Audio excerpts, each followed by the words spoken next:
to explain the whole rundown of the Anzu family, it's basically, a family myth. If you have seen it in my very first video. So what about this myth is very interesting. First, I actually was able to get an interview with them, but it was sadly the file gotten lost. So I can't seem to find the file anywhere, and I think it was deleted along with my old recording software, which is this Bandicom. And I need to explain, thank God I took notes about the things that had been mentioned to me by RyanAnzu. So, first thing first, it was clear onto the dead. In the first video, we always have seen Cole Anzu popping out from nowhere. It's basically the uncle of RyanAnzu. There's a lot of pictures of him everywhere, even in the old cabin, even in this game. He's pretty much a ghost that pops out from nowhere. So I was thinking, why is this ghost popping out from nowhere? And then it was already fully explained in the interview with me with RyanAnzu that Cole Anzu did die, which is very explainable. But what was the cause? It was a cause of a drug overdose. But now in the games that I've checked back on the last year, the last decade, you have seen here that he had added a few more new games, which is very interesting. One of them is actually describing more directly to the death of Cole Anzu. This is the game, by the way. I'm showing it right now. There's a recording here. I'll be linking all the games in order so you guys would also have time to check it yourself. Next, what was the next thing was made clear in the interview? Nothing is real in his games. It has been confirmed. It has been fully really shown. If he didn't tell it, I think you could also tell it from your own perspective as an investigator that nothing is actually real in his games, which is kind of the elephant in the room, but at the same time you could be thinking that it just could be like a game design. But the thing is, which is explained by RyanAnzu, which can also be mentioned in the very first video, it was just more of he gave a more detailed rundown of why he did this.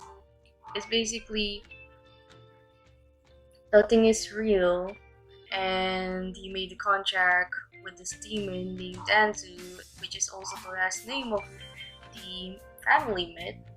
And basically, he really did that for the sake of his siblings and mother and uncle. Basically, he went through a very tough life with his siblings. Basically, this guy did not even know his own father, suffering from poverty, and the only way he could really think to escape it with his siblings is making a contract with the demon to make a pocket dimension where everyone's happy. But though, every demon contract comes with a very big price, and this very big price is him killing people for the pocket dimension. I just call it a pocket dimension. It's not really pertaining to that in the interview. To live on, and basically I think that's the part of the contract that he had with Anzu. Now, have we seen Anzu throughout the games? Anzu has been mentioned a lot, a lot, even in the last names of the myths in the story of RyanAnzu. I was making a theory that we did see him and he could be in the abandonment of this Clockwork Father, which is their mascot and stuff. But I kind of think maybe I'm overthinking things. Comment down below if you you have other theories on have we actually seen Anzu, if you actually do know the theory,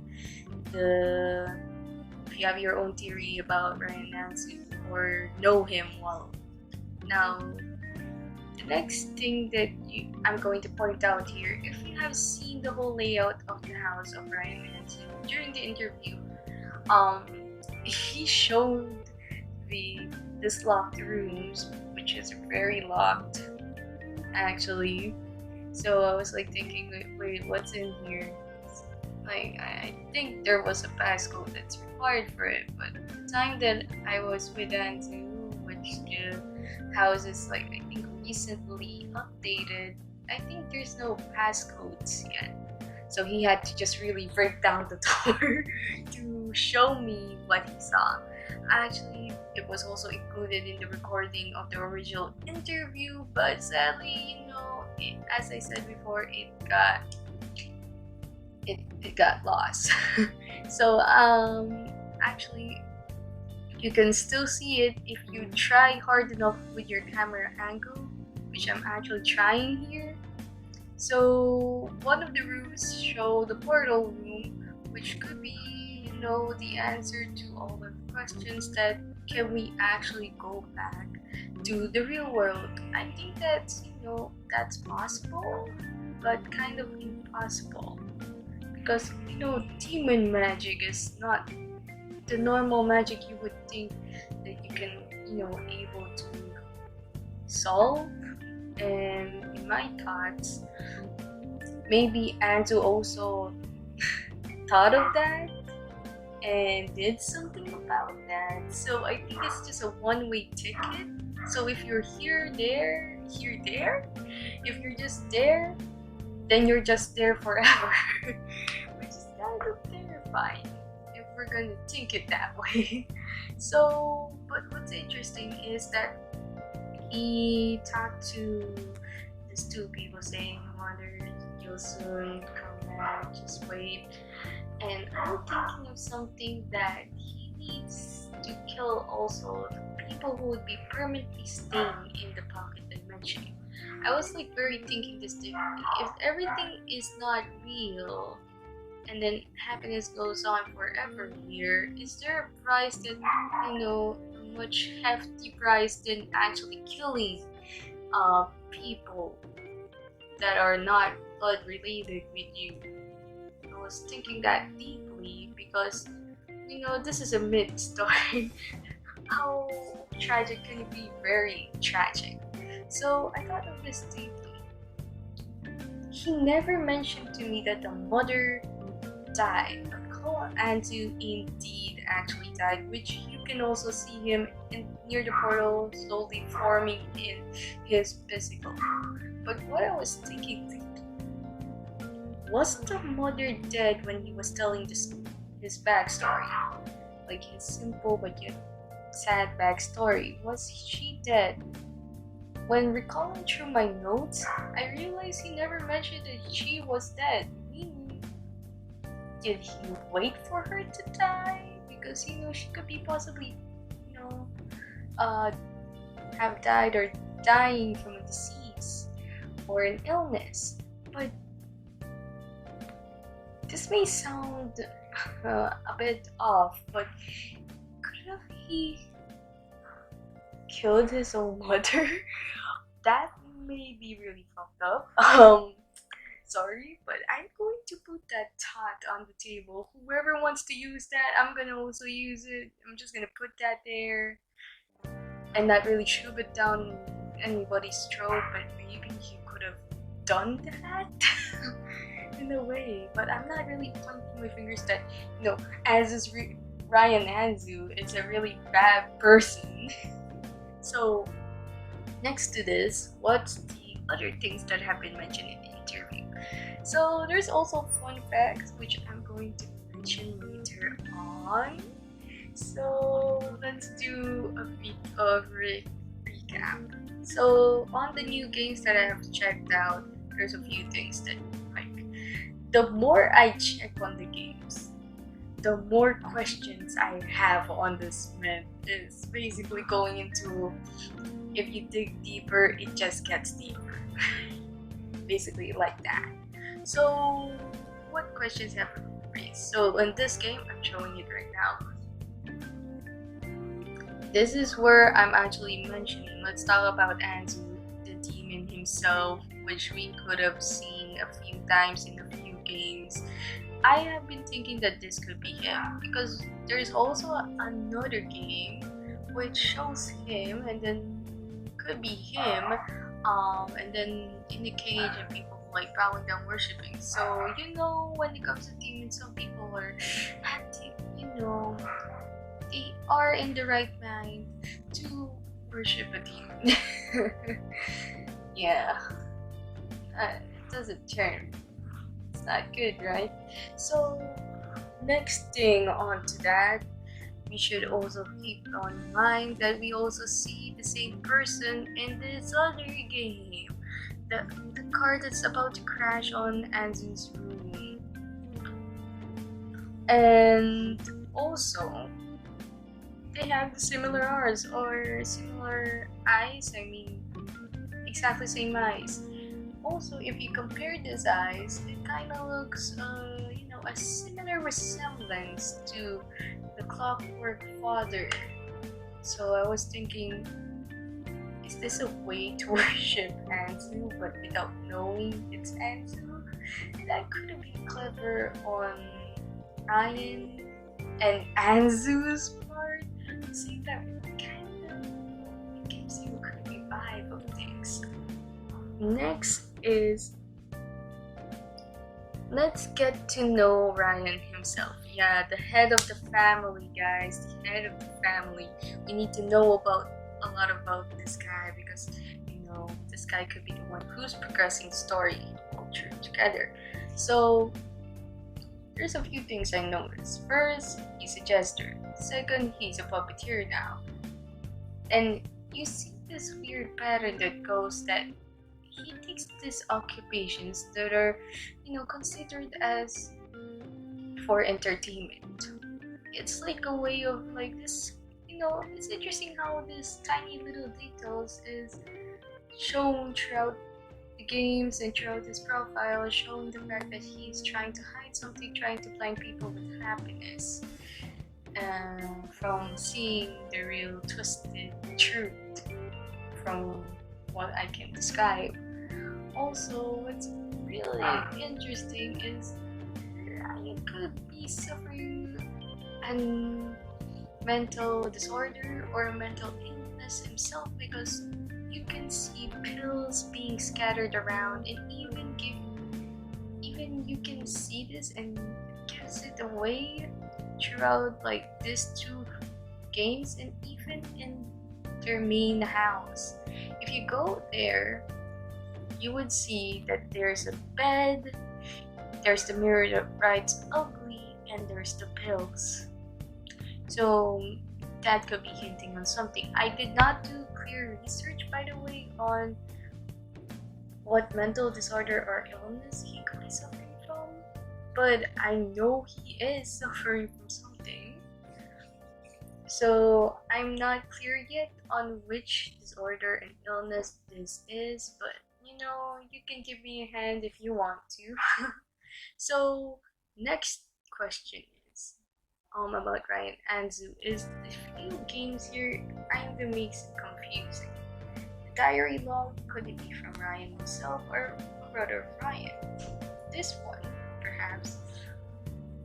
Why are there two people who looks exactly the same with the same hairstyle but are having different characteristics and different poses and different set of power that can be seen in games? I don't know, this could be Anzu having his humanoid body, or it could be the father because it doesn't exactly have a face. And from the interview, let's get back to the interview, he never knew his father, which could be hinting into the fact that this could be the father because it doesn't have a face, it doesn't even have flesh, and it looks like crying because, you know, children tend to take genetics that are from their parents. That's another thought on the table. Use it if you want to. I'm using it also, but I won't shove it down your throat. So next, we already cleared up a few things about Ryan, and we're gonna go to this. We're gonna go to a few questions that have been raised by the games throughout my newly updated investigation. Why was there a bedroom that was messy that looks like there's something that happened there? You can see here me trying to get the best angle to show it, and it really looked like that there's beds that are destroyed. Everything is destroyed basically. And this gives me the question if Ryan did something to this whole family while being in the pocket dimension. This also gives a lot of questions if people can die in the pocket dimension and can be revived back, because it's happiness. Nothing makes sense if you're in a pocket dimension. That's what I'm trying to think. But when you go to the side of your house, you could see the gravestones, and it includes my favorite Anzu, Cherry. Okay. I only like Cherry because she's the only person I really know RyanAnzu, not including Ryan himself. Yeah, you understand what I said. So basically, I was thinking, why would he have killed him? Also that thought, it's also raised in my head. Why would he kill them if he wanted to be happy with them? Did something happen? Did they know the truth? And he's gonna try to reset their memories? Maybe that could be the case. Next, also, is the fact that if you look at the portraits, the photo portraits that they have there, everyone's face is marked with an X except for Ryan's. Maybe it's giving hint to something that Ryan's really alone and he's trying to relive his past, but that's another thought on the table. Yeah, put that on the table. Yeah, put it on the table. So yeah, that's all. But even though we try to make a mystery out of this, it just really gave a lot of more questions on whether or not we could really have an actual proper answer on one question. Is that Anzu? 2, who was the skeleton guy that looks like RyanAnzu? 3, what did he do to his siblings? 4,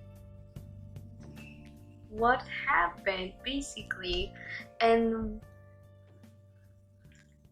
why is this basically happening if the pocket dimension was meant to be a happy place, a safe place? Why are people dying? This is back on developing the Anzu family, and they're a really cool mid family, so I would really recommend you guys to check them out on the description below. And also, if you want to investigate with someone and you want to know more myths that are out of that you haven't met yet, you haven't seen it, and you're trying to just search more myths, I would recommend joining our myth group, THEOREM. And also you can see a lot of memes there. I think you guys would love it. And also I do somehow, if I have much time left there, I would do live streams there. So if you want to get art request that looks really horrible, you can come on and check it out on our Discord, of course. So that's it, I guess, for our mid-theorem, our very first mid-theorem. Yes, this is our first one. Shut up. Don't mention about the anomaly absence. don't talk about that vlog. Do not talk about that vlog. Okay? Okay, so I'm Mitty, your mid investigator, here with our very first mid theorem, quote unquote, close. See ya!